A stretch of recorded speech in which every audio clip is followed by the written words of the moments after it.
عمران خان کے بھی ویسے تو مجھے نہیں سمجھ آتی کہ ان کا کانفیڈنس کبھی بریک ہوا ہے یا نہیں، لیکن ابھی ان کے جو کانفیڈنس میں فردر اضافہ ہوا ہے اس ہیئرنگ کے بعد اور اس ایک پکچر لیک کے بعد، اور اس کی میرا خیال ہے 1-2 سیکنڈ کا کوئی ویڈیو کلپ بھی جو ہے وہ وائرل ہو گیا تھا۔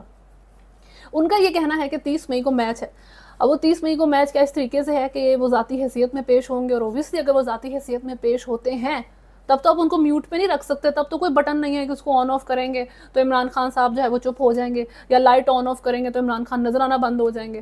ٹھیک جس طریقے سے اس کورٹ روم کے ماحول کی ڈسکرپشن پیش کی گئی تھی کہ لائر سے لے کے جو جرنلسٹ وہاں پہ موجود ہیں، ایون جو ججز ہیں، وہ تھوڑی تھوڑی دیر بعد جو ہے وہ اسکرین کی طرف دیکھتے تھے، عمران خان کو دیکھتے تھے کہ آپ کے جو چیف جسٹس موجود ہیں ان سب سے زیادہ جو ویلیو ہے وہ اس بندے کی ہے جو اسکرین کے اوپر بیٹھا ہے۔ تو جب وہ پرسنلی کورٹ روم کے اندر بیٹھے گا تو پھر آپ کو کیا لگتا ہے کہ کیا یہ پاکستان تحریک انصاف کی ایک ون ہوگی یا نہیں؟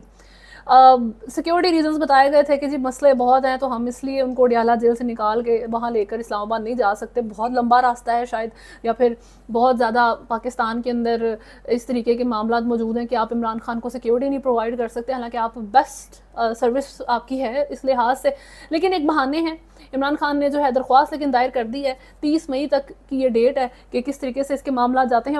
اور دوسری جو بہت امپورٹنٹ بات عمران خان کی طرف سے کی گئی ہے وہ ہے جی رؤف حسن سے متعلق، جس طریقے سے ان کے اوپر کل اٹیک کیا گیا تھا، اور ان کا کہنا ہے کہ ہماری اب صبر کا جو پیمانہ ہے وہ لبریز ہو گیا ہے، اس کے خلاف ملک بھر میں احتجاج ہوگا۔ سب کو پتہ ہے کہ ان کے پیچھے جو اٹیک کرنے ہیں کون لوگ ہیں جنہوں نے اٹیک کیا ہے۔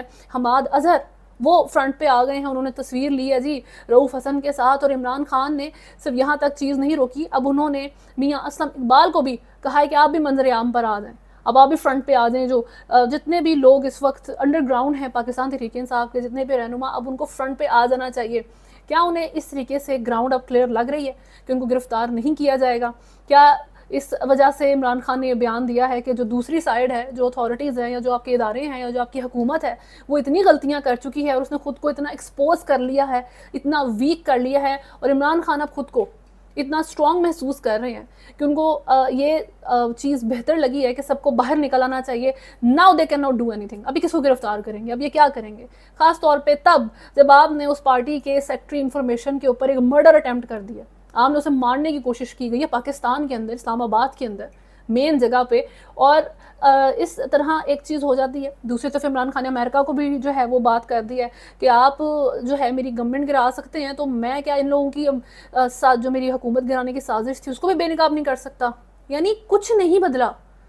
آپ جتنا عمران خان کی باتوں کو سنیں گے، وہ جتنی لمبی میڈیا ٹاک کریں گے، اس کے اندر اتنا ہی زیادہ آپ یہ چیز محسوس کرتے ہیں کہ عمران خان کے جو نیریٹو ہے اس کے اندر 19-20 کا فرق نہیں آیا، وہ سیم اسی نظریے پہ کھڑے ہیں، سیم اسی مزاج کے ساتھ موجود ہیں، ان کی وہی ڈیمانڈز ہیں سٹل کہ جی ڈائنیسٹی پالیٹکس چل رہی ہے، کرپشن ہے، ملک سے گیا پیسہ واپس لے کے آئیں جی۔ لیکن ایک چیز میں تبدیلی آئی ہے کہ سیم پیج کے اوپر رہنے کے اوپر میرا نہیں خیال اب عمران خان یقین کرتے ہیں کہ جی اب میں نے ایک پیج کے اوپر رہنا، جس طرح وہ جنرل باجوہ کے ساتھ رہا کرتے تھے، اب وہ میرا خیال ہے اس چیز کو لے کے تھوڑا سا خیال کریں گے، تھوڑا سا دھیان کریں گے ہوپ فلی۔ ایک تو چیز یہ ہو جاتی ہے کہ عمران خان سے متعلق اور عمران خان کے نیریٹو سے متعلق، عمران خان کی پاکستان تحریک انصاف جو پارٹی ہے اس کی اسٹرینتھ سے متعلق کہ اس کو گرانے کی، اس کو کارنر کرنے کی ہر لحاظ سے کوشش کی گئی ہے، لیکن لیٹس جسٹ بی آنیسٹ، کچھ نہیں بدلا ابھی تک۔ اور نون لیگ جو ہے وہ کوشش کرتی ہے کہ عمران خان کے ساتھ کسی طریقے سے چیزیں سیٹل ہو جائیں۔ رانا ثناء اللہ صاحب کا کہنا تھا کہ اگر چیزیں خواجہ سراہوں تک پہنچ گئی ہیں تو میرا خیال ہے کہ اب جو ہے نا آپ لوگوں کو جا کے بیٹھ کے بات کر لینی چاہیے۔ یعنی کہ عمران خان سے متعلق وہ یہ بات کر رہے ہیں کہ اگر عمران خان کو ہینڈل کرنے کے لیے اب آپ لوگ اس حد تک ویک ہیں کہ آپ کو خواجہ سرا کے، بے شک اگر وہ خواجہ سرا ریئل تھے یا آپ نے ان کو جو ہے گیٹ اپ پہ پہنا ہوا تھا، جس نے بھی، اگر آپ کو اس ایک ورڈ کا استعمال کرنا پڑا ہے پاکستان تحریک انصاف کو ڈیفیٹ کرنے کے لیے، اس کے سیکٹری انفارمیشن کو ٹارگٹ کرنے کے لیے، تو میرا خیال ہے کہ آپ پھر اپنی ہار مان لیں۔ جو آپ سے پاکستان تحریک انصاف عمران خان کہہ رہے ہیں نا کہ آپ پہلے میرے سے معافی مانگیں، تو بہتر ہے کہ آپ لوگ ابھی اڈیالہ جیل میں جائیں اپنی گاڑیاں لے کے اور وہاں بیٹھ کے معافی مانگ لیں ان سے، کیونکہ یہ اتنی زیادہ ویک حرکت کی گئی ہے۔ تو بہرحال باٹم لائن یہی ہے کہ سندھ صاحب نے اب خواجہ سراہوں کو اس طریقے کی حرکت کرتے دیکھا ہے، اور ایک نیچرل سی بات ہے، ساروں کو پتہ ہے کہ اس حرکت کے لیے کس کو اکاؤنٹیبل ٹھہرایا جائے گا۔ پاکستان تحریک انصاف کے سیکٹری انفارمیشن ہے رؤف حسن صاحب، اور اس کا فائدہ اب وہ سب اٹھائیں گے جو اس حکومت کو ایکسیپٹ نہیں کرتے۔ رانا ثناء اللہ نے تو ایکسیپٹ کر لی ہے نا، یہ بات خود ایڈمٹ کر رہے ہیں کہ اب آپ اس حد تک ویک ہیں، اب ہار چکے ہیں، اسی لیے آپ نے اس طرح کے جو ہے وہ ہتھ کنڈے کا استعمال کیا. بہتر اب آپ جا کے پرسنلی معافی مانگ لیں. تو اس کا جو ہے اب صرف پاکستان تحریک انصاف تو فائدہ نہیں اٹھائے گی, اس چیز سے جو ہے وہ سب فائدہ اٹھائیں گے جس کو فائدہ ملے گا. مولانا فضل الرحمان آپ فار ایگزامپل لیں, جن کی طرف سے جی ایک پی ٹی آئی کہ وفد کے ساتھ انہوں نے ملاقات کی ہے, جس میں ملک کی سیاسی صورتحال اور دونوں جماعتوں میں روابط سے متعلق بات چیت کی گئی. میڈیا سے گفتگو کرتے ہوئے بعد میں ان کا کہنا تھا کہ سیاسی جماعتوں کو جو ہے وہ اپنے ذاتی مفادات کے لیے ایک ہونا پڑے گا, اختلافات کو کم نہیں تو کم از کم نرم ضرور کیا جا سکتا ہے. 10-15 سال سے جاری آپریشنز کے باوجود دہشت گردی میں اضافہ ہو رہا ہے. ملک میں آئین و پارلیمنٹ کی کوئی حیثیت نہیں رہی, جمہوریت ہار رہی ہے. اس موقع پر پی ٹی آئی رہنماؤں کا کہنا تھا کہ ملک میں آئین کی حکمرانی کے بغیر معیشت ٹھیک نہیں ہو سکتی. مولانا سے ملاقات مفید رہی, ایسی ملاقاتیں آئندہ بھی جاری رہیں گی. عمران خان کی طرف سے مولانا فضل الرحمان کو جو ہے وہ کا ٹاسک دیا گیا ہے, عمر ایوب کو, اسد کیسر کو, کہ ان کو جو ہے نا اپنی سائڈ پہ لے کے آنا ہے پازیٹیو طریقے سے, کہ وہ پاکستان تحریک انصاف عمران خان کے لیے فائدہ مند ثابت ہوں. یہ سچویشن جو ہے ایک طرف دیکھنے میں آتی ہے. یعنی کہ آپ یہ کہہ سکتے ہیں کہ جس طریقے سے پاکستان تحریک انصاف کو ان 2 سالوں میں سکیٹر کیا گیا تھا, کہ وہ بکھر گئی ہے, آدھے لوگ انڈر گراؤنڈ, آدھے ملک چھوڑ گئے, کچھ جیلوں میں بیٹھے ہیں, اور اس طریقے کی حرکتیں ہیں, آہستہ آہستہ وہ اسمبل ہو رہی ہے, واپس ایک ساتھ اکٹھے ہو رہے ہیں. کیونکہ وہی بات کہ جب آپ کے آؤٹ آف دا سلیبس معاملات ہوتے ہیں کہ ڈیل نہیں ہو رہی ہے, پرائز نہیں لگ رہی ہے ایک بندے کی, وہ اپنے اسی نظریے کے اوپر بیٹھ کے جو ہے ایک ہی رٹ لگائی ہوئی ایک بندے نے, تو آپ اس کو کیا کریں گے. یہ چیز دیکھنے میں آئی ہے جو کہ عمران خان اور پاکستان تحریک انصاف کی ہے. کہ حماد اظہر صاحب واپس آتے ہیں, میاں اسلم صاحب کو انہوں نے عمران خان نے کہا ہے کہ جی آپ بھی آ جائیں, کل کو مراد سعید ہو سکتے ہیں, کہ ان کو کہا جائے کہ جی اب دا ٹائم ہیز کم, اب آپ بھی نکل آئیں, اس چیز میں جو ہے کوئی مسئلہ نہیں ہوگا. یاسمین راشد کی خیر جہاں تک بات ہے تو اسپتال انتظامیہ کے مطابق یاسمین راشد کو معدے اور پیٹ میں درد کی شکایت ہے. انہیں 24 گھنٹے کے اندر آبزرویشن میں رکھا جائے گا. 24 گھنٹے تک ان کی طبیعت سخت ناساز ہونے کی وجہ سے ان کو کوٹ لکھپت جیل سے سروسز اسپتال جو ہے منتقل کر دیا گیا تھا. یاسمین راشد گزشتہ روز سے جیل میں جو ہے انہیں وامٹس آ رہی تھیں, انہیں معدے اور پیٹ میں سخت تکلیف ہے, ان کا اسکین ہو چکا ہے, مزید ٹیسٹ بھی ان کے کیے جا رہے ہیں. یہ ایک طرف جو ہے وہ معاملات رہتے ہیں. تھوڑی کراس بارڈر بات کریں جو کہ برطانیہ سے متعلق ہے, وہاں پہ جس طریقے سے کنزرویٹو پارٹی جو کہ رشی سونک پرائم منسٹر کی ہے, وہ کتنے برے طریقے سے بلدیاتی انتخابات میں ہاری تھی, کہ ان کی خود کی پارٹی کے لوگ جو ہے وہ چاہتے ہیں کہ ان کو جو ہے ریپلیس کر دیا جائے پرائم منسٹر کی پوزیشن سے, اور وہاں پہ الیکشنز کی ڈیمانڈ کی جا رہی تھی. تو وہ چیز اب ہونے جا رہی ہے. برطانوی نشریاتی ادارے بی بی سی کے مطابق وزیر اعظم رشی سونک نے ڈاؤننگ اسٹریٹ کے باہر خطاب کرتے ہوئے کہا ہے کہ ملک میں الیکشن کروانے کا جو ہے اعلان کر دیا گیا ہے.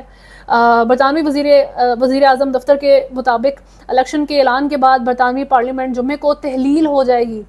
ٹھیک ہے جی, ریزالو کر دینا انہوں نے. رشی سونک کا اپنے خطاب میں کہنا تھا کہ آج کنگ چارلز سے ملاقات کی ہے, انہیں قبل از وقت انتخابات کے فیصلے سے آگاہ کیا. جو ہے کنگ چارلز نے پارلیمنٹ تحلیل کرنے کی درخواست منظور کر لی. یوکرین میں جنگ نے عالمی سلامتی کو خطرے میں ڈال دیا ہے. پچھلے 5 سالوں میں ملک کو دوسری جنگ عظیم کے بعد سب سے زیادہ مشکل ترین وقت سے لڑتے دیکھا ہے. ملک نے ان چیلنجز کا مقابلہ کیا اور اس چیز پر انہیں برطانوی ہونے پر فخر ہے. یہ برطانیہ کے مستقبل کا فیصلہ کرنے کا بہترین لمحہ ہے. برطانیہ کی معیشت میں بہتری آ رہی ہے. میں معاشی استحکام بحال کرنے کے لیے حکومت میں آیا تھا, جس کے لیے ہم نے جو ہے بہت محنت کی. جو کچھ حاصل کر چکے ہیں اس پہ مجھے فخر ہے. دوسری جانب برطانوی میڈیا کا کہنا ہے کہ وزیر اعظم رشی سونک کل سے ملک گیر انتخابی مہم شروع کریں گے. یہ بہت جو ہے آپ آسانی سے اس چیز کا اندازہ لگا سکتے ہیں کہ کس ریزن کی وجہ سے ان کو جو ہے حکومت سے جانا پڑا. ملٹیپل فیکٹرز ہیں. رشیا یوکرین کی وار بے شک ہے, رشیا کے اوپر جو ہے وہ جس طریقے سے سینکشنز لگے تھے اور اس سارے مسائل کی وجہ سے ڈائریکٹلی ہٹ جو ہے وہ یورپ ہوا تھا, یو کے ہوا تھا. وہاں کی آپ گیس کے ایشوز دیکھیں, آپ وہاں کے الیکٹریسٹی کے ایشوز دیکھیں, وہاں کے ان کے ٹریڈ کے معاملات دیکھیں, تو یہ ساری چیزیں جو ہیں وہاں پہ ہٹ ہوتی ہیں. پہلی بات تو یہ ہے. دوسرا جو بہت بڑا ایشو اس وقت برطانیہ کو فیس کرنا پڑ رہا ہے وہ ہے جی مڈل ایسٹ کے کرائسس. جو پروٹیسٹ چل رہے ہیں پیلسٹائن سے ریلیٹڈ اور اس سارے معاملات سے ریلیٹڈ, وہ بھی ایک بہت زیادہ ہارڈ ٹو ہینڈل ایشو ہے. رشی سونک کو رشیا یوکرین وار کی وجہ سے جو ہے کوئی مسائل ایسے فیس نہیں کرنے پڑے. وہ ایک جو ہے یورپ کا مشترکہ مسئلہ بن گئی تھی ساری چیز. لیکن یو کے کا جو سٹینڈ ہے, یو کے کی جو سٹینڈنگ ہے, جو نیریٹو ہے, جو ان کی سائڈ ہے اس وقت, اس کی وجہ سے ان کو بہت زیادہ پریشر فیس کرنا پڑ رہا ہے. انٹرنیشنل کمیونٹی کی طرف سے, کیونکہ اس وقت ڈویژن ہو گیا پوری دنیا میں. ایز یو نو کہ اسپین, ناروے اور آئرلینڈ کی طرف سے جو ہے پیلسٹائن کو فارملی ایک اسٹیٹ ایکسیپٹ کر لیا گیا ہے کہ جی ایک ملک ہے, ایک سورن اسٹیٹ ہے, یہ بہت بڑی بات ہے. اور اس میں سعودیہ کی طرف سے جو ہے اس کو ویلکم کیا گیا ہے, قطر, مالدیوز اور جو آلریڈی ممالک جو ہے اس سائڈ پہ تھے ان کی طرف سے جو ہے اس ڈیسیجن کو ویلکم کیا گیا ہے. اس کے بعد جس طریقے سے آئی سی سی کی طرف سے نتن یاہو اسرائیل پرائم منسٹر کے جو اریسٹ وارنٹس جاری کیے گئے ہیں, جس کو لے کر یو کے, یو ایس نے بہت زیادہ احتجاج کیا ہے کہ یہ غلط ہے. اس طریقے سے آپ کس طرح ایک ڈیموکریٹک الیکٹڈ پرائم منسٹر کے اگینسٹ اریسٹ وارنٹ جاری کر سکتے ہیں. اس کے اوپر بھی بہت بات ہو رہی ہے. اس کے اوپر بھی یورپ کے اندر ڈیوائیڈڈ اوپینین موجود ہے. فرانس کی طرف سے کہا گیا ہے کہ اگر نتن یاہو ہمارے ملک کے اندر آتے ہیں تو ہم ان کو گرفتار کر لیں گے. یہی بات جرمنی کی طرف سے کی جاتی ہے, بیلجیم کی طرف سے کی جاتی ہے, ناروے اور آئرلینڈ اور اسپین نے تو ویسے ہی ایکسیپٹ کر لیا پیلسٹائن کو, تو وہ بھی اوبویسلی اس چیز میں اسٹینڈ کرتے ہیں کہ ہم اس اریسٹ وارنٹ کی بیک کرتے ہیں, ہم اسے ایکسیپٹ کرتے ہیں. اب یہ جو معاملات ہیں یہ بہت ہارڈ ٹو ہینڈل ہیں. ان کی وجہ سے جو اس وقت گورنمنٹس موجود ہیں ان کو بہت زیادہ پریشر فیس کرنا پڑ رہا ہے. یہ جو مڈل ایسٹ کے کرائسس ہیں یہ سب پوری دنیا میں پھیل چکے ہیں. ویپنز کے ساتھ نہیں, وار کے ساتھ نہیں, اس طرح کے جو پریکٹیکل وار کے جنرل اصول ہوتے ہیں اس کے ساتھ نہیں, لیکن گورنمنٹس کے اندر نیریٹیوز کے تھرو, اوپینینز کے تھرو, اور جو سوشل میڈیا ہے وہ اس میں الگ سے ایک اپنا رول پلے کر رہا ہے, جس کی وجہ سے پریشر بڑھ رہا ہے. اور رشی سونک کے اوپر یو کے کی پبلک کی طرف سے لندن میں بہت زیادہ ان جنرل ویسے ہی بہت احتجاج ہو چکے ہیں, اور ان کی اپنی پارٹی بھی ان سے کافی تنگ ہے. تو یہ ریزنز بنتے ہیں. اور اب جو ہے 3 جون کی ڈیٹ اناؤنس کی گئی, 4 جولائی کو جو ہے برطانیہ میں اب الیکشنز کا اعلان کر دیا گیا ہے. نومبر میں یو ایس کے الیکشنز آ رہے ہیں, لیٹس سی واٹ ہیپنز. اور انڈیا میں کرنٹلی ویسے ہی الیکشنز چل رہے ہیں.